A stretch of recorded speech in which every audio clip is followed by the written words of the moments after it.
kwamuka hondo yemarudzi kuZANU-PF team zvigananda between VP Chiwenga naSeweiknel. VP Chiwenga paripo pavari kutaura kuti Seweiknel ari kutengesa madrugs, Seweiknel ari kungopa vanhu mota, ari kufunga kuti akangwara vachitadza kuti vagadzirise nyika. Handizii guys munoti kudii, asi teererai zviri kutaurwa naVP Chiwenga ma1.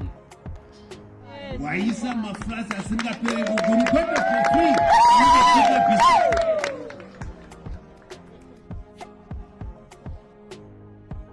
kwete kuti tipedze tichimbovhiringa vanhu vangopinda madrugs vamwe vanenge vachimbotaurwa kuti mangwana chaichai iwewe ndiri kukupa mota dhokorai mukanya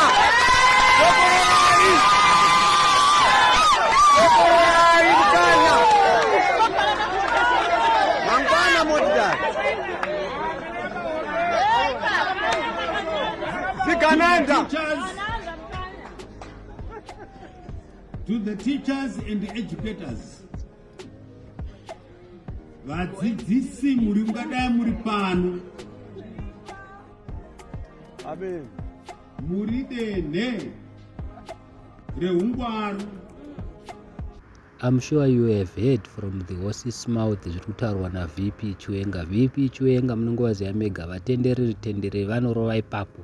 Problem iri kuitika ndeyekuti Seweiknel vanoshanda nani too much naED, saka ndo zviri kuzoita kuti Seweiknel aite iya inonzi untouchable. But VP Chiwenga ZANU-PF ED zvigananda havasi kunyatsofambidzana zvakanaka. Tinoswera tichikunzirai mavideos muchivaona, of which ipapo hativashori VP Chiwenga vari kutaura chokwadi. Zvinhu zvekutembesa vanhu mota idzi iri mari yedu yemaTaxpayers, chii chakadaro chinenge ngozi.